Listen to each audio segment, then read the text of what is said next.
नमस्कार, स्वागत है आपका स्पेशल रिपोर्ट में। मैं हूं आपके साथ विशाल पंडित। आज हम सबसे पहले बात करेंगे महाराष्ट्र विधानसभा चुनाव की सरगर्मियों के बीच पवार फैमिली के दो फाड़ होने की। साथ ही देखेंगे बांद्रा ईस्ट में हाई प्रोफाइल मुकाबले पर फोकस करती है हमारी रिपोर्ट। वहीं उत्तराखंड में युवा नीति से पलायन रोकने के हो रहे प्रयासों पर हमारी खास रिपोर्ट। और चलते चलते बात होगी अब अमेरिकी राष्ट्रपति चुनाव की, तो अब चलते हैं खबरों के विस्तार में।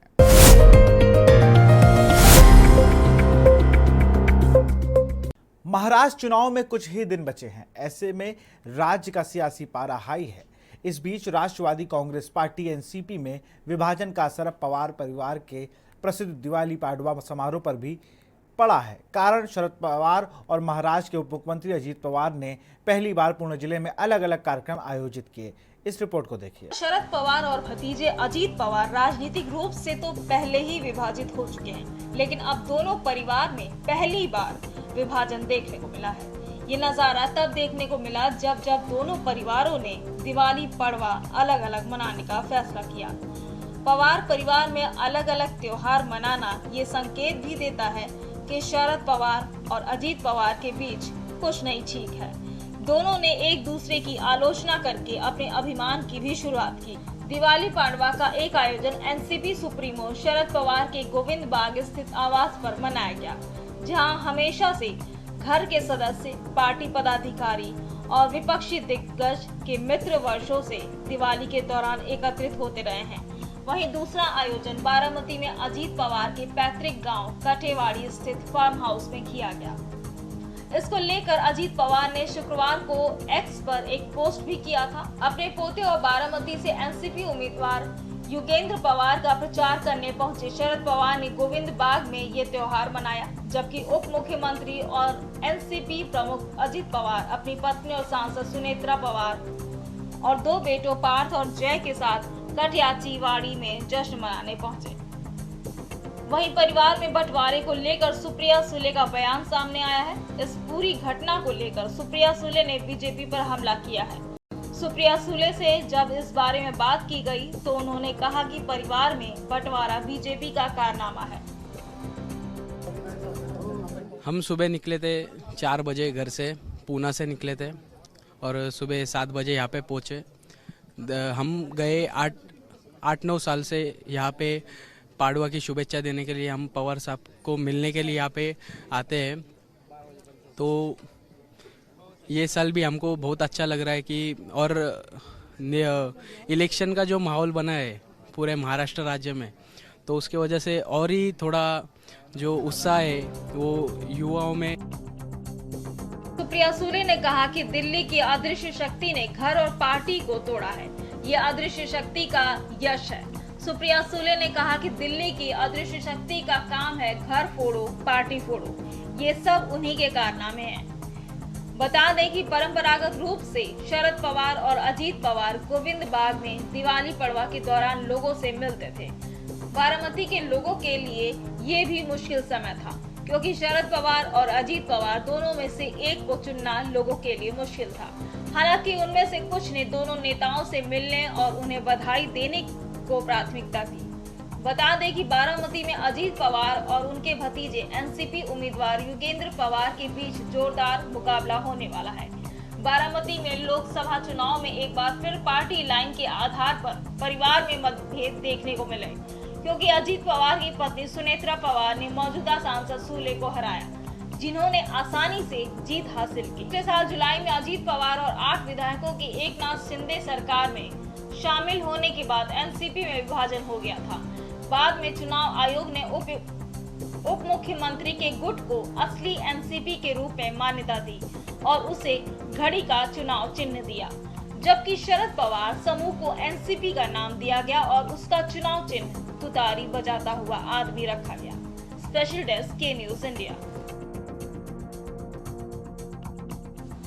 अजीत पवार के नेतृत्व वाली एनसीपी ने मौजूदा विधायक जीशान सिद्दीकी को बांद्रा ईस्ट से अपना उम्मीदवार घोषित किया है और शिवसेना यूबीटी ने वरुण सरदेसाई को टिकट दिया है, जिससे यह सीट दो युवा उम्मीदवारों के बीच हाई प्रोफाइल लड़ाई बन गई है। इस रिपोर्ट को देखिए। बांद्रा ईस्ट विधानसभा सीट मुंबई उप नगरीय जिले की 26 विधानसभा सीटों में से एक है। इस इलाके में अलग अलग जातियों की अच्छी खासी आबादी है। इनमें मराठी, झुग्गी झोपड़ी में रहने वाले लोग, दलित, मुस्लिम और बड़ी संख्या में प्रवासी शामिल हैं। उद्धव ठाकरे का घर मातोश्री इसी निर्वाचन क्षेत्र में है, जिसमें बांद्रा कुर्ला कॉम्प्लेक्स भी शामिल है। शहर के इस इलाके में कई सारे ऑफिस हैं। निर्दलीय उम्मीदवार शब्बीर हुसैन शेख के अनुसार बांद्रा ईस्ट विधानसभा इलाके में कई ऐसे मुद्दे हैं जिन पर पिछले 15 सालों से ध्यान नहीं दिया गया है। आने वाले विधानसभा चुनाव में इस सीट पर राज्य के उप मुख्यमंत्री अजीत पवार के नेतृत्व वाली एनसीपी और उद्धव ठाकरे की अगुवाई वाली शिवसेना के बीच हाई प्रोफाइल मुकाबला देखने को मिल रहा है। दिवंगत बाबा सिद्दीकी के बेटे जिशान सिद्दीकी एनसीपी की टिकट पर इस सीट से मैदान में हैं। इस साल महाराष्ट्र विधानसभा परिषद में क्रॉस वोटिंग के लिए निलंबित होने से पहले सिद्दीकी ने 2019 में कांग्रेस में रहते हुए ये सीट जीती थी। सिद्दीकी का दावा है कि यहाँ के लोग उनके काम को जानते हैं और इसलिए वे महायुति गठबंधन को विजयी बनाएंगे। मुद्दे तो बांद्रा ईस्ट में स्लम्स के बहुत हैं, रीडेवलपमेंट के बहुत मुद्दे हैं। और बांद्रा ईस्ट में इससे पहले भी 2009 में मैं इलेक्शन लड़ चुका हूँ समाजवादी पार्टी से। वो जो मुद्दे थे वो मुद्दे अब तक 15 साल के बाद में भी मुद्दे वो अभी तक मुद्दे ही है। बैराम में अभी भी वही जितने भी नेता आते वो सब नाली और गटर और संडास खाली बनाकर निकल जाते। अभी सिटिंग एमएलए 4.5 साल से मतलब ऐसा था कि भाई हमारे वाला आदमी आया है जीत कर तो कुछ ना कुछ रीडेवलपमेंट के लिए करेगा, डेवलपमेंट के लिए करेगा, लेकिन ये लोग तो अपनी रोटी सेकने पे लगे। वहीं शिवसेना ने युवा सेना के नेता और आदित्य ठाकरे के चचेरे भाई वरुण सरदेसाई को जिशान के खिलाफ चुनाव में उतारा है। उनका कहना है कि मैं हमारी शिवसेना पार्टी के अध्यक्ष उद्धव बाला साहेब ठाकरे ने कम उम्र के बावजूद उन्होंने मुझे इतना बड़ा मौका दिया है। देखिए, हमारा मुद्दा हमेशा विकास का रहा है। हमने जितने काम किए हैं उसका मुद्दा है। और जो घरों की लड़ाई हमने लड़ी है, घर की लड़ाई लड़ते लड़ते तो मेरे पिताजी की जान भी गई है। जो लोगों को, गरीबों का घर का मसला है, विकास का मसला है, लोगों को जो मूल सुविधाएं का मसला है, सैनिटेशन का मसला है, एजुकेशन की जो चीज़ें हैं, वो अलग अलग चीज़ें हैं। अलग अलग चीज़ों पे हम काम करेंगे और जनता जानती है कि जब भी हम काम करते हैं, जो बोलते हैं वो करके दिखाते हैं। इसीलिए जनता हमारे साथ है और जनता जरूर जिताएगी। मुझे यकीन है कि हमारी पार्टी के सभी कार्यकर्ता, एमवीए के सभी कार्यकर्ता और सभी नेता बहुत मेहनत करेंगे। जब परिणाम आएंगे तो बांद्रा पूर्व के लोग निश्चित रूप से हमारा समर्थन करेंगे। हम प्रचंड बहुमत से जीतेंगे। आपको बता दें कि वरुण 2010 से आदित्य की अध्यक्षता वाली युवा सेना में सक्रिय है।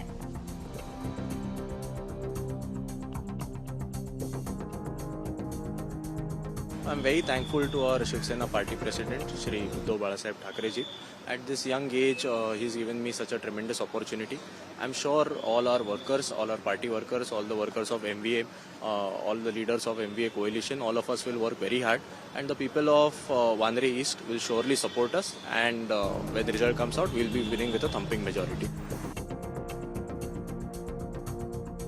वे एमवीओ सीनेट चुनाव के लिए बैकरूम मैनेजर थे। राजनीतिक पर्यवेक्षकों ने कहा कि वे पार्टी में उभरते हुए सितारे हैं और इन चुनावों में उन्होंने अपने चुनाव प्रबंधन कौशल को साबित किया है।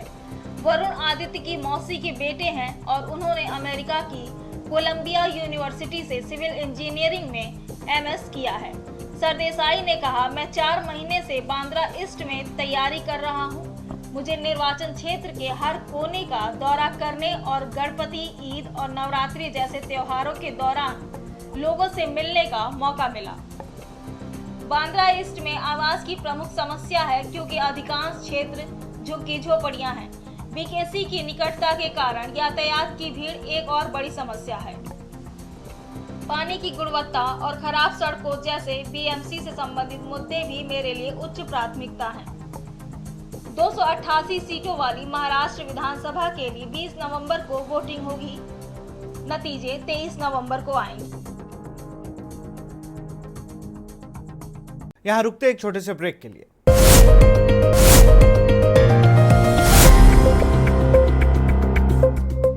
ब्रेक के बाद आपका स्वागत है।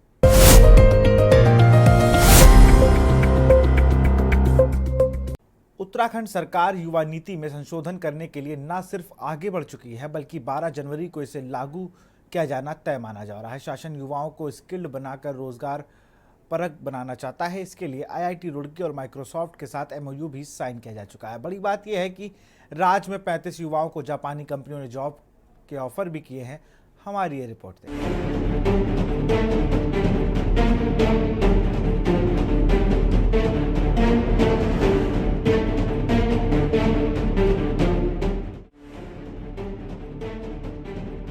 पूरे देश की तरह उत्तराखंड राज्य में भी युवाओं की संख्या कुल आबादी 1.22 करोड़ में लगभग 21.9% युवा हैं। प्रदेश में वर्ष 2011 में युवा नीति बनाई गई थी। इस नीति में युवाओं को 2 आयु वर्ग में 14 वर्ष आयु वर्ग और 35 वर्ष से कम आयु वर्ग का एक और अलग वर्ग बनाया गया था। तय नीति के तहत इन दोनों वर्गों के युवाओं के सर्वांगीण विकास का खाचा खींचा गया था, लेकिन इसके अपेक्षित परिणाम नहीं प्राप्त हो सके। इसलिए वर्तमान धामी सरकार नए सिरे से युवाओं के लिए नीति निर्धारित करना चाहती है। पहाड़ में रोजगार के अवसरों का हमेशा से अभाव रहा है। इससे जरूरी माना जा रहा है कि युवाओं में कौशल विकसित किया जाना चाहिए। इसी तरह दूसरे आयु वर्ग के युवाओं के लिए रोजगार के साथ ही देश के विकास में उनकी भूमिका सुनिश्चित करने की बात कही गई है। इसके लिए युवाओं के विकास के लिए स्वयंसेवी संस्थाएं के साथ ही सेवा योजना और प्रशिक्षण, शिक्षा, खेल व स्वास्थ्य आदि विभागों को सामूहिक जिम्मेदारी सौंपा जाना तय माना जा रहा है, क्योंकि संबंधित विभागों के बीच आपसी तालमेल की कमी के चलते अमल में लाई जा रही युवा नीति अपने उद्देश्य में सफल नहीं हुई। यही कारण रहा कि कुछ समय पहले संयुक्त राष्ट्र ने भी सभी देशों से युवाओं को सशक्त बनाने के लिए कुछ बिंदुओं पर काम करने की सलाह दी है। इसी के आधार पर UNDP के प्रतिनिधिमंडल ने राज्य विभिन्न विभागों, गैर सरकारी संस्थानों और सिविल सोसाइटी के सदस्यों से विचार विमर्श किया था। अब इसकी रिपोर्ट का इंतजार किया जा रहा है। रोजगार न मिलने से पलायन करना उत्तराखंड वासियों की नियति रही है। राज्य के ग्रामीण विकास एवं पलायन निवारण आयोग की रिपोर्ट के मुताबिक वर्ष 2018 से 2022 तक उत्तराखंड से 3.3 लाख लोगों को पलायन करने के लिए मजबूर होना पड़ा।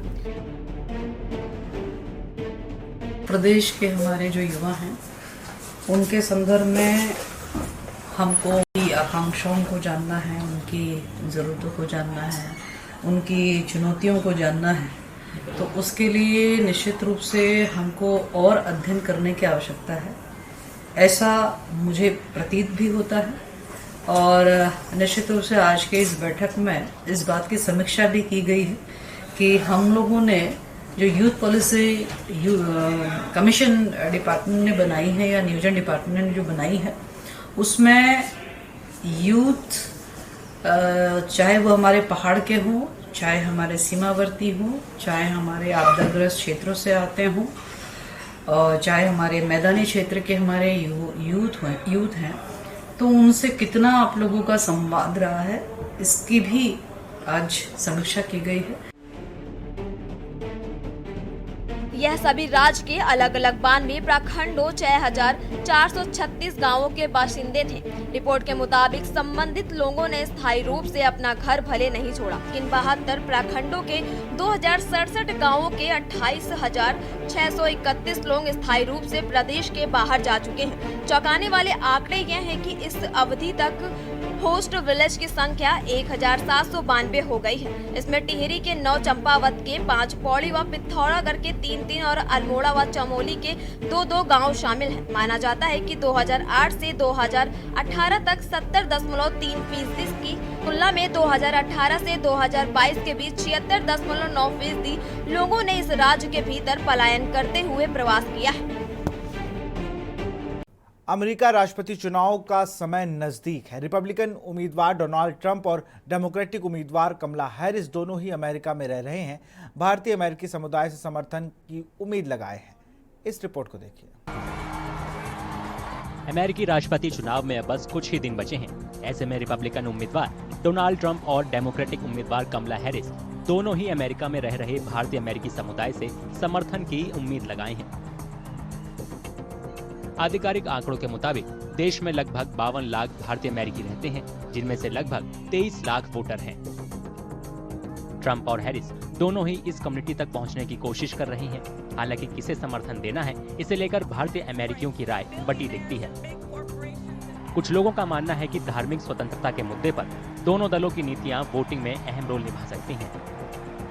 इंडियन कम्युनिटी में डिवीज़न है। इंडियन कम्युनिटी में कुछ लोग रिपब्लिकन्स की तरफ हैं, ऑब्वियसली कुछ लोग डेमोक्रेट्स की तरफ हैं। सबके अलग अलग इश्यूज हैं। तो क्या ये जो एवर्सन वाला इशू है, ये इंडियन कम्युनिटी को भी प्रभावित कर रहा है, उनके वोट को? It can definitely, and there is another issue on the Republican side that they may seem to be not supporting religious freedom, right? Democrats seem to be providing more religious freedom, so वो type के भी issue हैं basically. So Indian community it's divided actually, pretty much divided right now.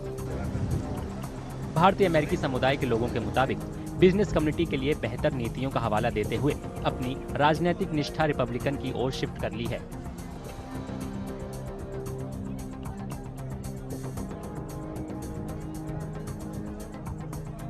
Mostly business का favour तो mister Trump है, because एक तो उनकी नॉन इमिग्रेशन पॉलिसीज हैं कि हम इलीगल इमिग्रेंट नहीं लाएंगे, उससे जो लोकल इमिग्रेंट हैं उनको फ़ायदा होगा, उनको नई जॉब्स में बढ़ोतरी होगी और उनको जॉब्स मिलती रहेंगी। मिस्टर ट्रम्प, उनके साथ भी लोगों का काफ़ी कॉन्फिडेंस है, क्योंकि लास्ट टाइम जब वो आए थे ज़्यादातर इंडियन कम्युनिटी और एशियन कम्युनिटी और सारी कम्युनिटी यही समझती हैं कि मिस्टर ट्रम्प आएंगे तो इकॉनमी ऊपर जाएगी, because he has a business background. On the other hand miss Kamala Harris does not have उनकी जो बिजनेस बैकग्राउंड नहीं है, तो ये एक फ़ायदा है मिस्टर ट्रम्प का becoming a president.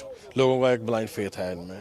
I've been here like 35 years and I have seen consistently, slowly, people of Indian origin are moving away from Democratic side to the Republican side, and probably one of the things is Republicans are always favoring the business and free economy, lowering the taxes and everything. भारतीय अमेरिकी समुदाय के लोगों का कहना है कि पारंपरिक डेमोक्रेटिक समर्थन से रिपब्लिकन की ओर बदलाव 2020 के चुनावों में साफ तौर से देखने को मिला था। तब अमेरिका में रहने वाले भारतीयों ने बड़ी संख्या में डोनाल्ड ट्रंप को वोट दिया था। So it started with the first Trump presidency, when Trump got a significant number of Indian American votes, and in the 2020 elections, even though Trump lost, there was a shift of Indian American vote towards Trump from the Democrat side. And my perception would be based on what we see around us and the general mood of the country. There's going to be another 5 to 8% shift. So what used to be 70% Democrat voting Indian American diaspora will end up being like 50-50 this time, which is a big difference because our population has doubled in the last 15 years. Do you think Indian community itself is, there is a division within Indian community itself? Well, division has to be there. It was always there. But earlier, like 25-30 years ago, 80-90% Indians were Democrat. Now, still 40% are Democrat, but I believe most of the Indian, around 70-80% supporting to Republican this time. 5 नवंबर को होने वाले अमेरिकी राष्ट्रपति चुनाव के मद्देनजर हालिया सर्वेक्षणों में हैरिस और ट्रंप के बीच कड़ी टक्कर की भविष्यवाणी की गई है। ये रुझान खास तौर से 7 अहम राज्यों जॉर्जिया, मिशिगन, एरिजोना, पेंसिल्वेनिया, उत्तरी कैरोलिना, विस्कॉन्सिन और नेवादा में नजर आ रही हैं। राजनीतिक पर्यवेक्षकों का कहना है कि भारतीय अमेरिकी समुदाय के 23 लाख वोटर ये तय करने में अहम रोल निभा सकते हैं कि अमेरिका का अगला राष्ट्रपति कौन होगा।